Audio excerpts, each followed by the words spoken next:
We are diving into The Walking Dead, Dead City, Season 2, Episode 2. Welcome to Screens in Focus, the podcast where we talk about TV and movies. I'm Diana. Sam is back. Hi, Sam. How are you? I'm doing really well. How are you? I'm doing great. So this latest episode gripped me more than I thought it would. This wasn't just an explosive episode. There were layers of beauty, brutality, betrayal, and a violin solo that just absolutely broke me. And I can't wait to get your take on it.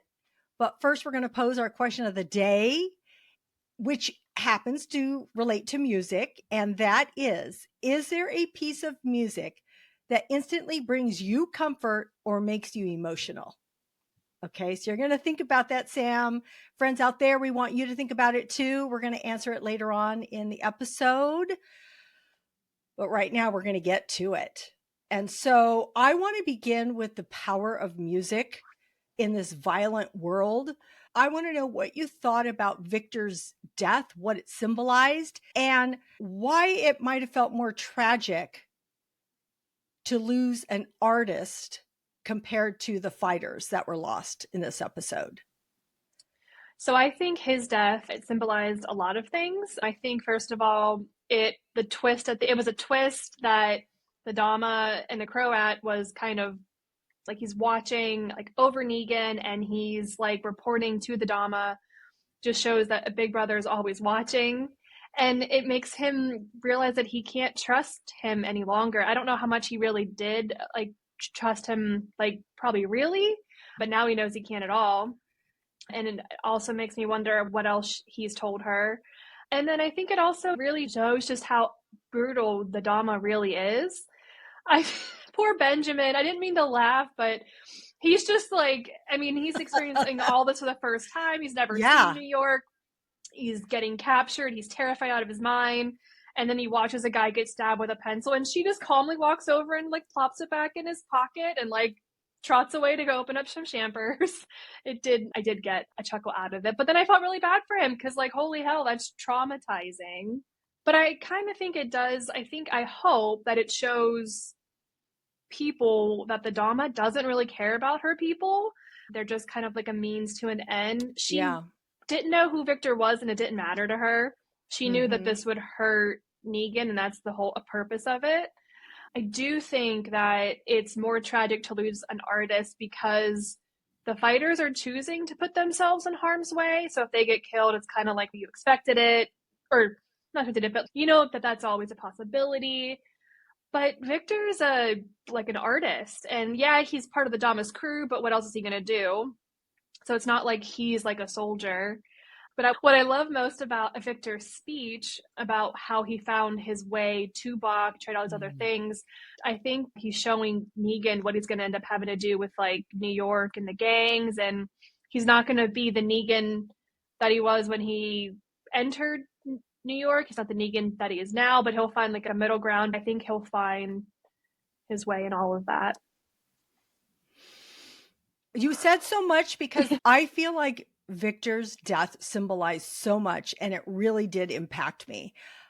And with what you were saying about how Victor learned as a kid to find his way through music and his father would make him practice and practice and all of that. But that's what, for me, that death symbolized that loss because we have this type of person who has played this since he was a kid, uh, played it so well, learned it back before the apocalypse happened. And so there is this beauty about it and this history and this culture that without him is completely gone.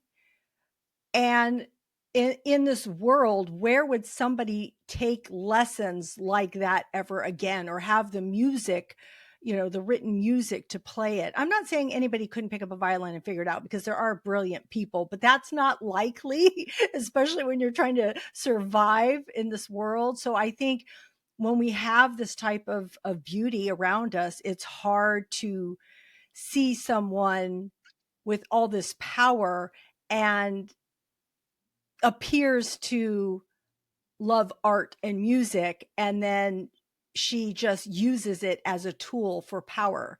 She really doesn't care about it. To me, she doesn't.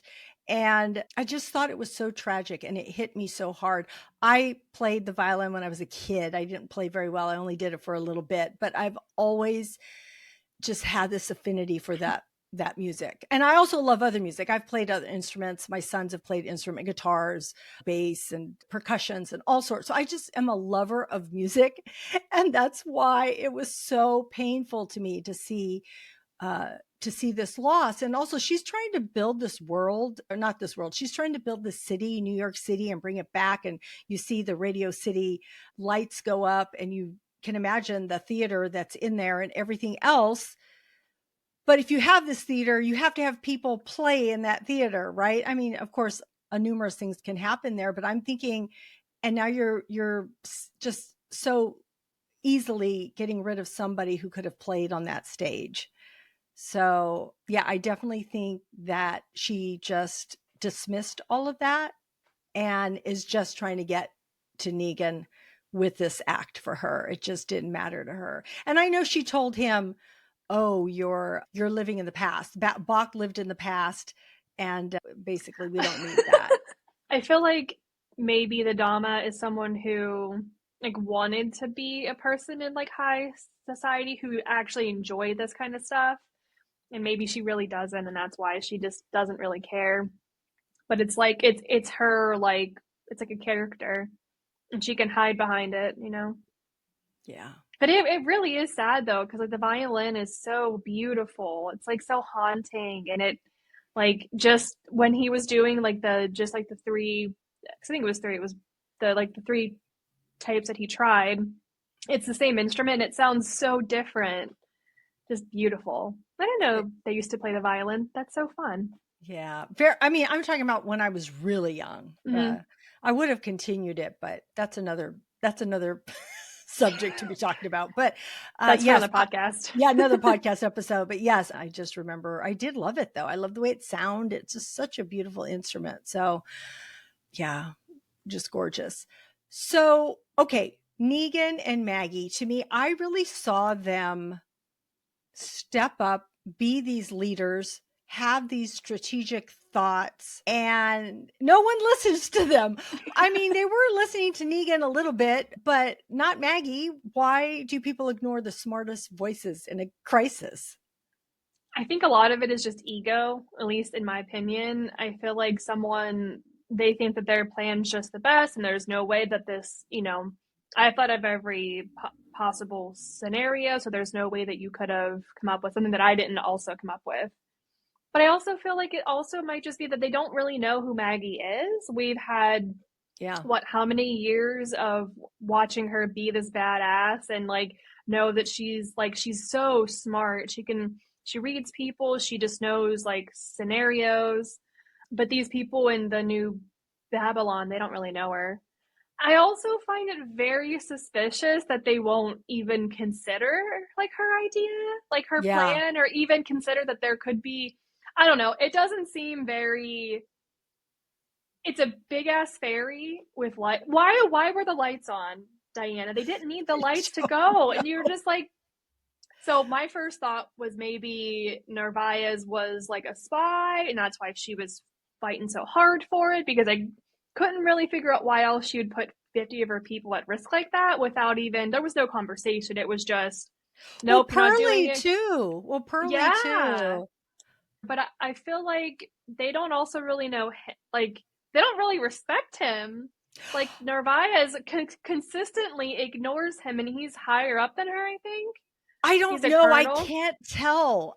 Because yeah, I couldn't tell who was higher up, but then I was thinking, "Ooh, they're gonna think that he's siding with Maggie, like maybe they're in cahoots, because why does he keep sticking up for her?"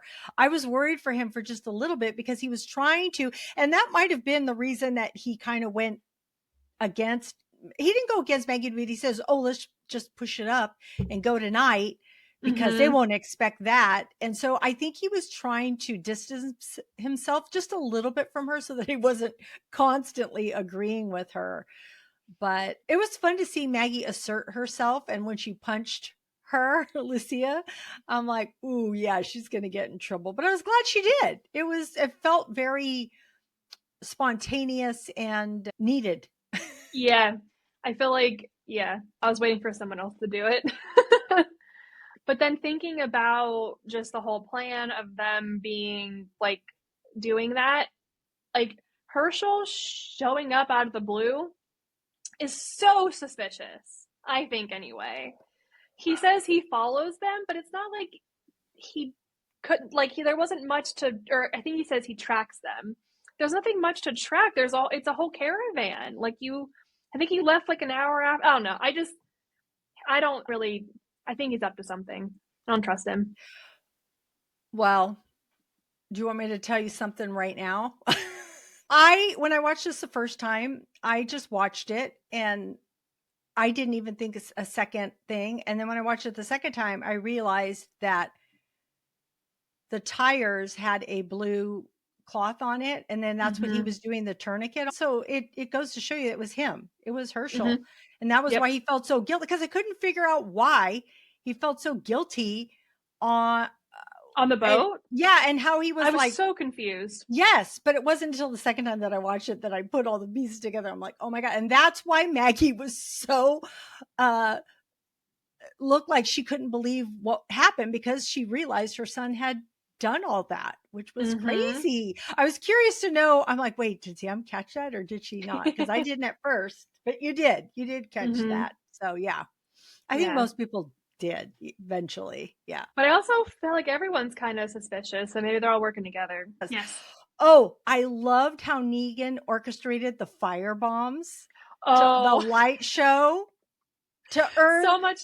yeah, to earn the power from the other factions. This is what I'm talking about with Negan, right? He's thinking ahead. He's thinking, right, let's just not just get through this. Let's put it all together in one fight, right? We do the big old 4th of July fireworks show and we get them to come to us. Instead of just having one faction, we get, both of them too. And so with Bruegel and Christos, is that his Yep. name? Yeah. I think so. Yeah, Yeah. Christos. So we need to get them too. And let's just do it all in one shot. Little did he know that he would be shooting these zombie fire bombs and then seeing Herschel in the telescope. Yeah. What'd you think about the fire bombs? I thought it was super fun. And I don't know, all of it's just like super weird. I'm super into it. It's I very ridiculous, but just so Yeah. good. Who thinks of that? I liked it when they would pump them up and then they would put this goop all over their face. And I Yeah, don't like know. they painted it. Yeah, it was another moment that was funny. I just liked Mm-hmm. it. It was a great use of getting rid of these walkers. I also think it's kind of nice too because they do remind us that it's been like a full year. Because my first thought was, how the heck did they come up with these with the shoots or whatever like overnight? And then I realized it was like they've had like a year to do this because I do believe that the Croat knew that they were coming back. I don't know. He's probably been talking to Herschel this whole time, so who knows? I know. But Oh but God. why is he doing this? We're gonna dig We'll into find that out. I in a know, I moment. In a know. moment, we'll hash it out in a few. Not hash it out. We'll dig a little deeper. But I want to know what you think about Maggie and Negan taking on parental roles and having parental pain, and what does it mean to really protect someone in a world like this? So I think in terms of Negan and Maggie for them, I think it's like a self-sacrifice because I think in Negan's mind, if he does this stuff for the Croat and the Dama, then they'll leave his family alone or they won't kill them and he'll get them back. Maggie is doing, if she goes to New York, then her people get to volunteer and only go if they want to. And she's really trying to stop so Herschel doesn't have to go, so he'll be safe. But I also think in other ways too, she's navigating a very weird world where her teenage son got kidnapped last year Yeah. and lived in New York with a bunch of zombies. And he's also a teenager, so he's got those weird hormones. So I think she's just doing her best just to allow him to say and do things that I don't think most parents would probably like allow. Like he said the F word a whole bunch. I was And I gonna was bring like, that up. sir. Yes. he said it several times. I'm like, wait, how old is he supposed to be? And she doesn't even flinch, right? It's just normal Mm, for her to hear it. So yeah, it's like, yeah. would that be different if it was not an apocalypse, you know? If or even if he hadn't gotten kidnapped, would he be talking Yeah. like that? But I think she knows that there's more to it, and so she's just allowing him to kind of work it out and just being his ear. Because I think if she pushes him too hard, she's going to lose him, and she Oh. knows that. Hmm. So she needs to kind of like keep him at like like an arm's length, and like at least in his mind anyway, because no one really knows what went on with his time with the Dama. Like we I really don't know. know. I know. I really hope they give us some sort of a flashback and let us know what's it. I'm sure they will. Something's going to happen. We're going to get to see why he's helping, and like how did he know how to give a signal like that? Did they coach him before he left? Or did they put like the tires there and they're like if you're coming, pop the whatever there. Yeah. I don't know.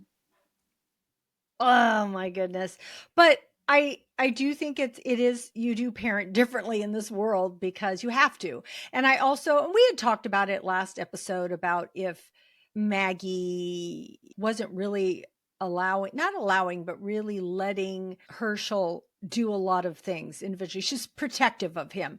And is she protecting him too much? Has she taught him enough to survive? Which I feel like, being the type of person she is, she would, but it's just so interesting because we didn't get to grow up with Herschel. We've only seen him periodically, so we don't see his personality and what he's learned and what he's gone through. Like in The Walking Dead, we saw Judith. We saw Mm-hmm. her and her interactions with people, and how she interacted with just all the people in her life and with walkers, where we haven't really seen that with Herschel. So it's much harder for us to see what is with him. I did feel like he was remorseful, um, Yeah. with everything that happened. So I don't think he intended for them to. I think he thought he could tell them, come home, let's go home now, come back with me, and they would. I mean, he's a kid. He can't think like they do strategically. And so, and also, is it to survive? Like, was he brainwashed in some way? What's that thing called? What do you call that? Stockholm. Yeah, Stockholm. I was trying Stockholm to syndromes. remember. Yeah, Stockholm syndrome. Yeah. Was it that too? Right. I was So thinking that maybe. there's so many things that to see what happens between them, which makes it all the more interesting for us to watch, because Mm-hmm. it does deal with Herschel dealing with the other side that are the enemy. So, I also don't think he probably thought, oh, I'll send the signal, but maybe he wasn't thinking about things like long term. Like I don't think he thought right. about the consequences like at all. Maybe he thought like, oh, they won't see it or something, and then like and then when he realized what he had done, he was like, oh man, he I did f up Yeah. or whatever he said Yeah. to his mom. So I think with both of them, they're just navigating parenthood in this chaos. And are they guiding them, or are they just holding on as best that they can? I don't know. We'll have to see. All right. Yeah. So much betrayal happened, and we've talked about some of it already, but can you trust anyone anymore? I don't think so. I think the only person you could have trusted was Victor, and he's dead. Um, I also don't think we know many of the other crews in New York, so maybe once we get to know them, Negan can kind of like half trust somebody, like maybe like he and Kim Coates' character Bruegel, maybe they can like work out a deal and take down the Dama. But he's not really gonna like Mm. trust him. I feel like he's gonna like you know just tell him what he needs to know, and that's about it. I would say that people can trust Maggie, but I wouldn't trust anyone in her orbit. Maybe Jenny, if anybody, but she's a She has a kid, so I gun. don't. Yeah, well, yeah. I love how quick she thought on her feet to go Yeah. and like grab like the toolbox. I really like that. But yeah, but no, I don't think you can trust anybody. What about you? Yeah.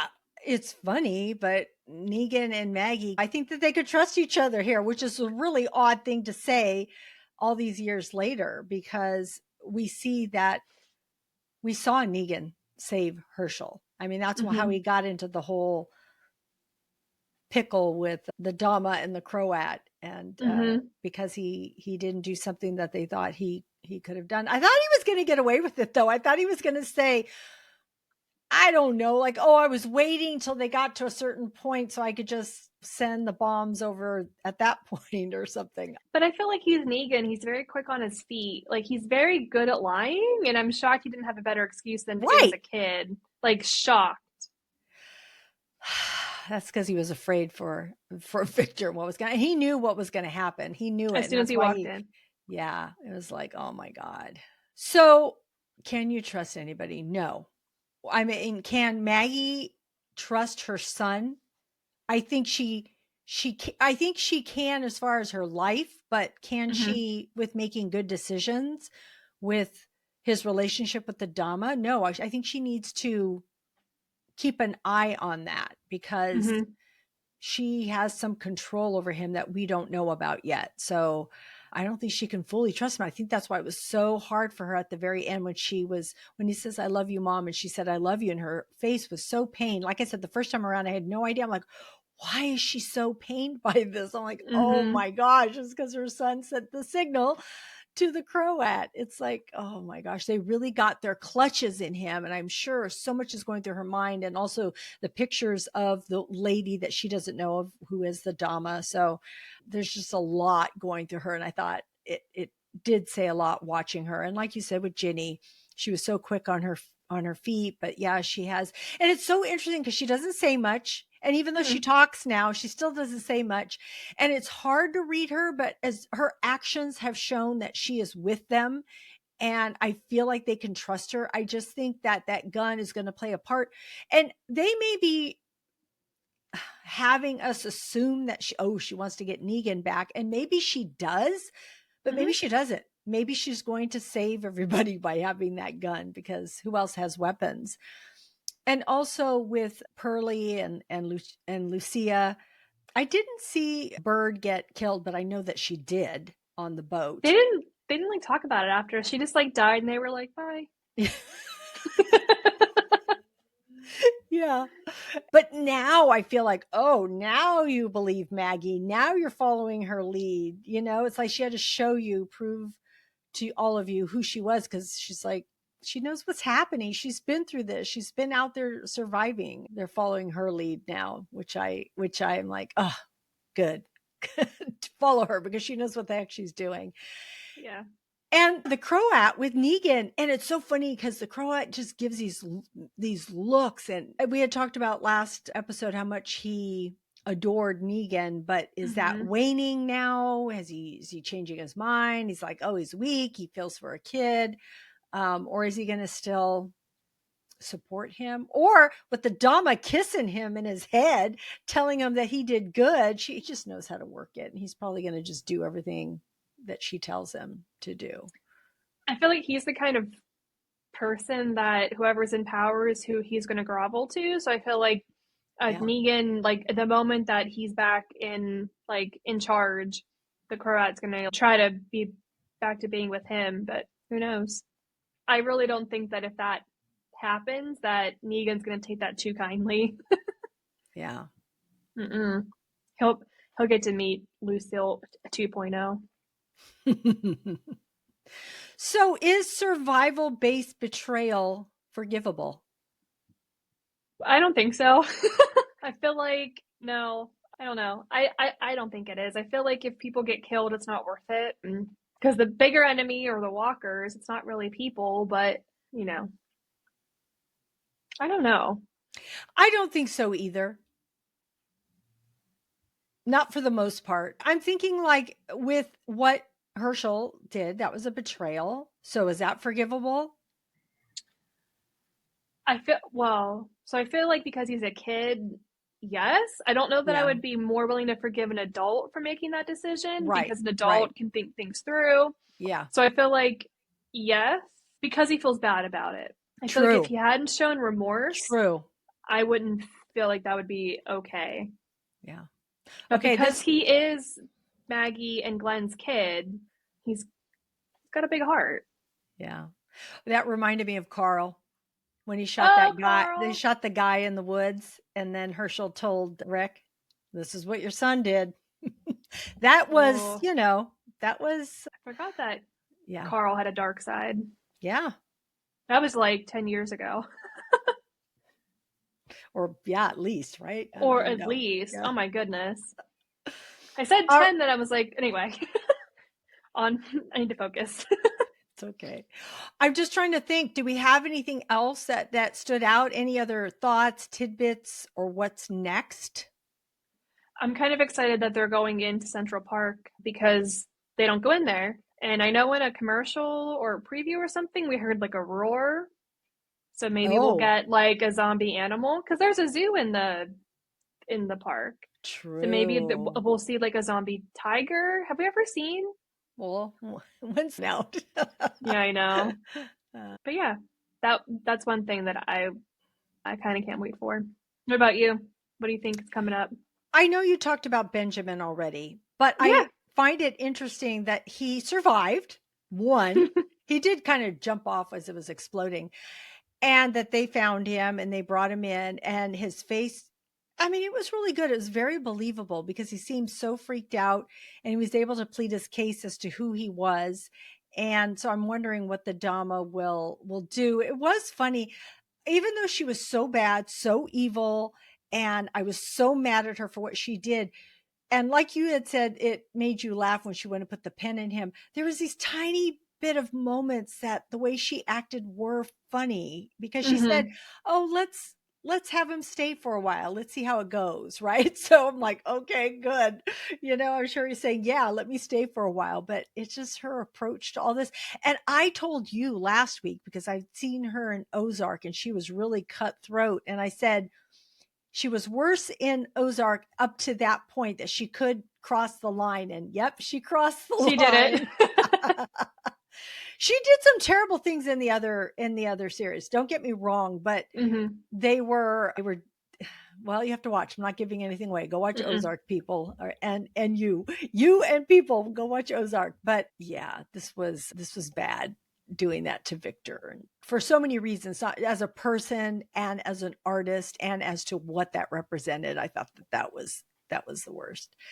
Um, I don't know. What are we going to see next? I'm curious to see what's going to happen with Herschel and the Dama. And we saw previews. Is that happening next episode or further down the line? And Ooh. I liked your idea of Bruegel and Negan teaming up together against the Dama. I thought they were just going to be two kind of alpha type males going up against each other, but maybe Yeah. not. Maybe they're going to, go against her. So it'll be interesting to see that. Oh, that painting that the Dama was talking about to Negan, how it was Saturn devouring his son by Francisco Goya, and how he would eat his own children because he didn't want to be overthrown, which is kind of what she's doing. I was gonna say that's kind of yeah. Pot meets kettle. That painting, it's like it's one of those things where the when they highlight a painting like that in an Mm-hmm. apocalypse, it always makes me wonder like who grabbed paintings? Like who thought like while we're packing up our stuff, let me grab this ginormous painting. It's probably just like people like after everything calmed down and things started to settle, just like exploring and stuff like that. But it's still like really cool that it like survived. I know art was a big thing in the Daryl Dixon Yeah, show, yeah. so I just like that it's like a continued thread through all of the Walking Dead shows. Well, I think for a couple of things that come to mind when you said that. One is because there are people who love art, even when they were in the regular world. So I'm sure when they see it, they think this is a work of art. I know what this is, and they bring it along with them. I'm thinking like character wise. I mean, I know Mhm. really it's the writers who put it in there, but but as characters, there are people who appreciate art just as they were before as they do now, just like Negan loving Victor play. But now he lost a friend that he had for a year. Can you Mm-hmm. imagine this guy who came to your cell for a year and played and talked with you and everything? So, I mean, that was a really big loss for him. So I felt for Negan in that moment when he lost him. So, and I'd be curious to see if we do get to see Negan's wife and his son. They talk about it, but are we actually going to get to see them, or are they just going to talk about them like, as characters out there somewhere that someday will be seen? I don't know. Yeah, who knows? And then the music that Victor played, I believe, was Bach, and it was violin. Oh, I'm so bad with names, but violin partita number 2 in D minor. Because I've been looking at classical music lately, and Because that's of the show? this and another reason. Is there anything else you wanted to bring up before we get to our question of the day? Uh-uh. Okay. All right, cool. So we have a lot to anticipate for the next episode. All right. So the question of the day: is there a piece of music that instantly brings you comfort or makes you emotional? I've actually been trying to think of a song. Do you have one? Well, I'll share mine then. I'll share mine Yeah. and then you can share yours. And Mhm. mine is going to be on the classical route because that's what has come to mind. So I thought I might have mentioned this. I can't remember, but on the Four Seasons, the program that I watched on Mhm. Netflix, it's named after Vivaldi's Four Seasons. So we had listened to the music. My son had heard the music, which prompted him to watch the movie or the series too. So then we started listening to a little bit of classical music again. I mean, sure, there's so much music that's recognizable to me, but I don't know who it was when I never committed that to memory. And then this show, I'm like, this is so bizarre that two different shows have sparked this curiosity in me again. And so I went back and I listened to different pieces of music. And I mean, there's so many people, right? Even in the show, Victor talked about, going through different people before he found Bach. But another song by Bach that really moves me and I love is Cello Suite number 1 in G minor prelude. And if you don't know it, you're not going to know it. But Mm-mm. I have the links in our show notes because I want people to hear it. It's Yo Yo Ma played it. Oh, it is so beautiful. It is so beautiful. And you'll know it as soon as you hear it. So that is in my links. I have the Vivaldi, the Four Seasons in the link. So if anybody wants to hear that, Samuel Barber does Adagio for strings. It's a bunch of violins that are beautiful, and you'll recognize that. It played in Platoon during the What's scenes. that? I've Platoon. never seen. Oh, you've never seen Platoon? It's a war movie. It's a Yeah, really popular war movie. I will listen to it though after we're done. Yeah, I have all the links. So you can just go to the links and listen to them. So anyway, the Adagio strings, you might recognize it. Well, now I still think you'll recognize it because I think it's been in other movies, but it was in Platoon. And you can imagine during war and hearing that music play. But when I played violin when I was a kid, I did play Beethoven's Ode to Joy. So those are the ones that just classical wise, what brings up emotion in me. And also Titanic, the music in Titanic when the Mm. violinists are playing that hymn, Nearer My God to Thee, and they're going down, the ship's going down, and they say one more time, boys, or whatever it is, and they play that. So, and also just on a more contemporary note, it would be also Celine Dion singing that My Heart Goes On. So okay, did that spark anything for you? It did actually. So does it have to be like, can I just pick like a Yes. modern song? Okay, Yes. perfect. Well, so a song that popped up that brings me a lot of comfort is Shake It Off by Florence and the Machine. It's off her album called Lungs, which came out, I think, in. Nope, I'm not even gonna try and guess it because I have no idea. But it talks about how, like, there are demons on your back and you just gotta, like, do, like, a shake. And, like, that's just kind of what I do whenever that song comes on. I just kind of, like, get in the mood and I just, like, I play it, which then ultimately will lead into another one of her songs, which is called Free. And that one I really just, like, because most of the time, like, I'm playing it because I want to, like, Yeah. I want to get there's something that is holding me back, or them overthinking, and just to get your body moving and flowing is just wonderful. I'm big into yoga, and I think body, I think I sound so woo woo, but I think like I just, to get out all the jitters is just what is just good. Yeah. No, I love that. I don't know that I don't know the song. I have to go look that up, but I will go look it up because I'm curious to hear it. As you were talking, it made me think about this weekend, and I have vinyls that I'll put on. And I looked through my vinyls. I'm like, who do I want to hear, listen to? And I put on Tom Petty and the Heartbreakers. It Mm-hmm. was a compilation of their Mm-hmm. greatest hits. Oh my gosh, it took me back and it made me feel so good, like so good. I don't know what it was. And so then I tried to pick another album because I have a lot of different albums, and I started to put the Eagles on. It was just too mellow at the time, and then I put the Who on, and the album I have of the Who wasn't hitting me right either. It wasn't the same. I wasn't getting what I was getting from Tom Petty and the Heartbreakers. There was just something about that particular music that hit me really good. It made me feel good. Something about it made me feel good. So I know what you mean, like when Mm-hmm. something just makes you feel good. So yeah, music can do that. And I love all kinds of music. So it was hard. That's why I don't want to open it up for me to all kinds, because then I'd have like my brain would be going all over the place, where at least with classical, it was easier for me to narrow down. But then I had to share with you my moment this weekend with Tom Yeah. Petty. Oh, actually, I got the album wrong. To Take It Out was actually on Ceremonials, not on Lungs. I listened to her for a long time. I listened to all of it. I just got confused, I think. But go listen to both albums. They're great. Yeah. And that was Florence and the Machines, correct? It is. Yep. Yeah. Florence and the Machine. Yep. Okay, awesome.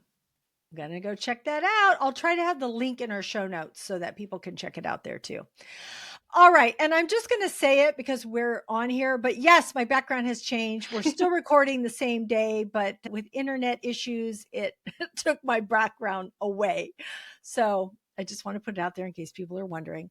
All right. But we want to know, friends out there, if there is a song for you that makes you feel emotional or makes you feel happy or put you in a good mood. We want to know. You can leave us a comment wherever you're listening or watching us. If you need to get to our social media and let us know there, you can go to our show notes, which will take you to our website at screensinfocus.com. All of our social media is there. Let us know about in answering the question of the day, or just about this episode if you have anything you want to share with us. And you can even call us. You can even call us and leave us a message at 669-223-8542 because we want to hear from you. All right. That wraps it up for Dead City episode 2. Come back for episode 3. Now we're going to get to our TV and movie recommendations. And before we get into the few that we have for you, we do want to talk about The Last of Us, the latest episode. And if you haven't seen it, fast forward 2 minutes while we talk about this. What did you think of the latest episode? I don't even know. It was so good. The spores being in the air is just so good. Chef's kiss. Just what are we gonna walk into this weekend with Joel? He's back. Love I know. seeing that face. Yes. The scars are terrifying. What is the matter with Oh, the I Seraphites, or yeah, the yeah. Seraphites. Yeah, the scars. Oh, I don't like I getting this. thought they were good. I thought they were going to be good originally when we saw them walking through the woods, and Yeah. then when that Jeffrey Wright's character was Isaac, when he was kind of interrogating that one guy, I'm like, oh man, but that's probably, and the guy that he was tormenting, or whatever you want to call it, Interrogating. interrogating, he looked like he was a decent guy. He was just holding true to what he believed. But now I'm like, holy crap. Okay, you've Well, taken a but if holding turn. true to So what you believe involves killing other people, you're not right. good. Right. Oh, Exactly. in That's what I that mean. way. Yeah, yeah, yeah. So It's good. And I yeah. just my favorite. Oh my gosh, it was so tense when they were in like the warehouse, all of like the stalkers or the smart Oh, ones or whatever, and they freaked were like, out. "Oh, Yeah. there's only one. We've got this." And I was like, Yeah. "There's not just gonna be one. There's not just gonna be one. I know it." And I'm like, I'm holding the dogs like squirming. Oh, how about you? Like, What were your thoughts? Oh, I everything that you just said was, yeah, I was spot on. I loved Ellie confronting Nora? what's her Nora. Yes. And then I Tati saw Gabrielle, thank you. I love her so much. She's so good. Ugh. I love seeing I've seen on TikTok where they show you the video playing the video game compared to what really happened. And Bella Ramsey, man, I thought she was so good. And she was okay, not like I like seeing death and or beating or hurting other people, but man, was I with her on this one? I'm like, Oh yeah. get her, Ellie, just get her. Well, because she said, oh, that bitch got everything he I deserved. know.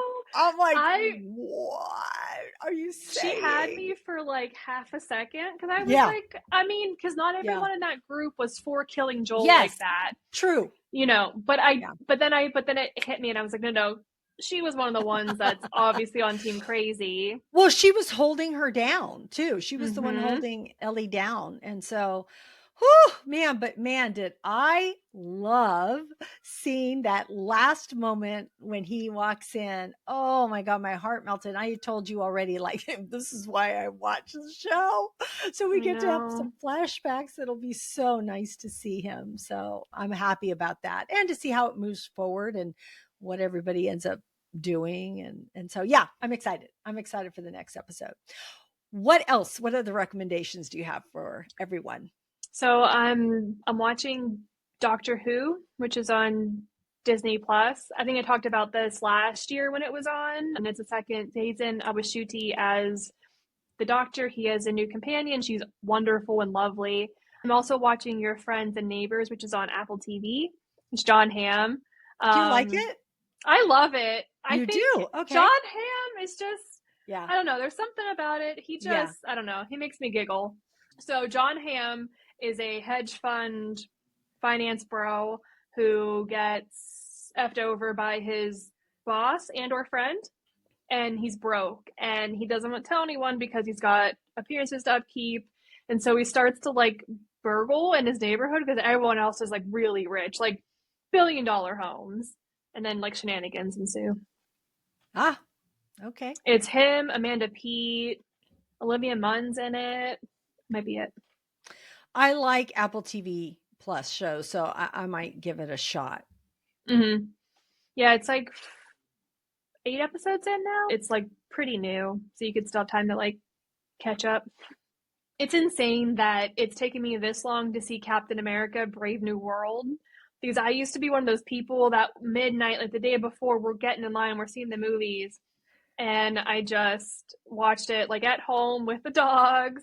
And I really enjoyed it. I don't think I would have been disappointed had I seen it in person, like in like a Mm-hmm. theater, Mm-hmm. but I definitely enjoyed it like at home. Harrison Ford's great, super fun. He plays Agent Ross, and Anthony Mackie is great as the new Captain America. Oh, Yeah. and Danny Ramirez, he plays a character in The Last of Us, Manny. He's the guy who Ellie cut with her knife. Oh, That's okay. it. All right. So I'm going to share with you just really quickly what I'm watching. Handmaid's Tale, Hulu, Oh, season 6. Are you watching it? yes. Oh I didn't my put down the because gosh. We have so you had much to it. So talk yeah. about next week. Oh my gosh. Oh, if you're not watching it, go watch it. If you're watching it, It you know how we feel about it. I've done a couple of TikTok, go on my TikTok and or on my YouTube and you'll see a few shorts that I've talked about, friends out there. Now I'm watching The Stolen Girl on Hulu. I think I'm on third, fourth episode. It's coming out weekly. It's British. I've mentioned this previously, but I'm mentioning it again. This woman lets her daughter stay at a play date's house, and that woman ends up packing up and leaving with her daughter. And so when they go to the house, because they're like, "Oh, this is where I left my daughter," the place is like a rental. It was like they just came in, pretended to be there, and like so when the mom came in and saw that the house was oh normal, that chills. yeah, and then all of a Oh. sudden her daughter is gone. And people are thinking, journalists are thinking, oh, did you do this? What's your background? All this other stuff. So it's really crazy. And I'm like gripped by it, so gripped by it. So it's good. And then the studio I wanted to bring up, I've been watching it every week. It is such a smart written show. It's Seth Rogen. What I love is that they make fun of themselves. Like Ron Howard will come on an episode and it's making fun of what kind of a person or director he is. Anthony Mackie is in it. Martin Scorsese is in it as a director. There's just so many. I can't even tell you all of them. It is hilarious. It is so funny. It's self-deprecating as to what type of directors and actors. So that's why it's so amusing and so well done. So I highly recommend The Studio. That is on Apple Plus TV. But the two movies that I wanted to bring up are Babygirl on Max with Nicole Kidman, and I believe his name is it Harris Dickinson? Does that sound about right? That sounds right. Yeah. It's basically she's a, woman in power CEO, and she has an affair with an intern. But it doesn't follow the typical, it doesn't. It has to do with she has this really supportive, amazing husband, has two daughters, and her life seems idyllic in a way, but really has some issues, some self-acceptance when it comes to her sexuality and just how she deals with it, just all kinds of things, some stuff that she's dealing with apparently for a long time. I don't want to give too much away, but it ends differently. It was kind of a mixed bag for a lot of people. I found it intriguing and watchable. It wasn't like, oh, this is the best movie I've ever seen, because it isn't, but I was glad that I watched it, and I'm so glad I didn't watch it in the theaters. I would have been like, people watching me watch this, because there's some erotic moments in there, but interesting to say the least. So it's a good movie. The other thing is The Companion on Max. Did you watch this by chance? No, but I want to. Okay, so Sophie Thatcher and Jack Quaid are in this, and Sophie plays a robot named Iris who, oh God, I don't want to give very much away, but things are not what they seem. Okay. And it felt like a Black Mirror episode. Okay. So some things go awry, haywire, but hey, just go watch it. Check it out. It's really good. It's out on Max. Okay, so those are our recommendations. Sam, thank you for coming today and joining me and having this talk about Dead City and your recommendations. I appreciate them, and I appreciate you so much. Thank you so very much for having me. It was an absolute joy. I always have a good time talking to you about the TV shows I watch. Me too. Can't wait for next week. We are so glad that you joined us. Thank you for joining us today. We are grateful you joined us. We hope we said something that gave you a new thought, an insight, a chuckle, some inspiration. Remember to subscribe to Screens in Focus at screensinfocus.com. And remember to keep watching, keep exploring, and keep those screens in focus. We will see you next time. Bye. Bye.